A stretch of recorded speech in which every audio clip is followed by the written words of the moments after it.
If you think getting pulled over for speeding is the worst thing that could happen to you in the name of justice, you're about to get a serious reality check.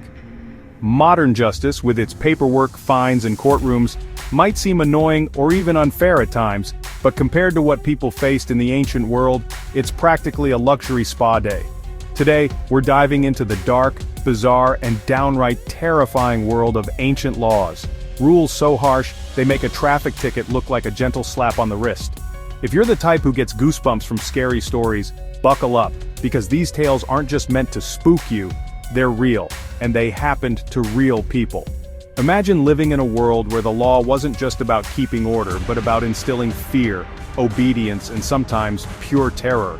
And if you're fascinated by the strange and the shocking, you're in for a wild ride.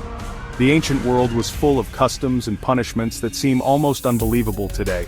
But for our ancestors, they were a part of daily life. So, get ready to have your mind blown by the extremes of human justice. Let's start our journey in Carthage, a powerful empire on the North African coast. Carthage was known for its wealth, its mighty navy, and most infamously, its brutal laws. Here, justice wasn't just about punishment, it was about appeasing the gods. The most chilling law, the demand for the ultimate sacrifice, the lives of children.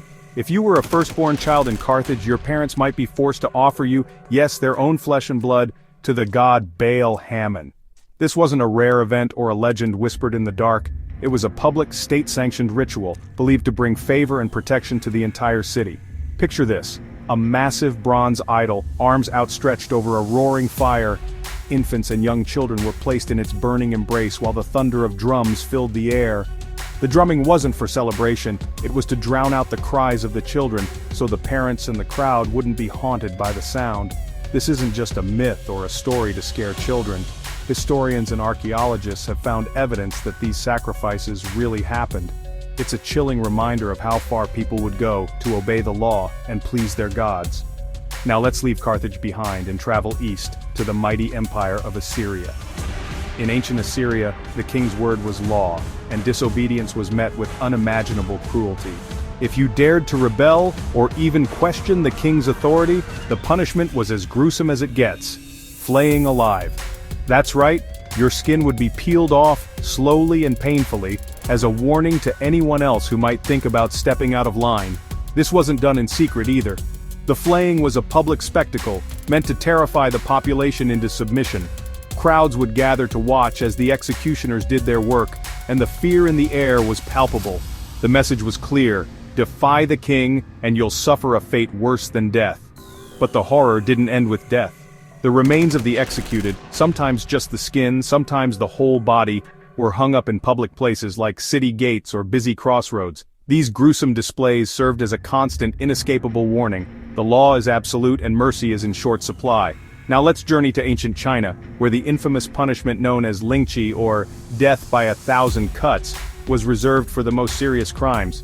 This wasn't just execution, it was a slow, methodical process designed to inflict maximum pain and humiliation. Lingqi was handed down for crimes like treason, murder, or betraying the emperor. The accused would be brought before stern-faced officials, their fate already sealed.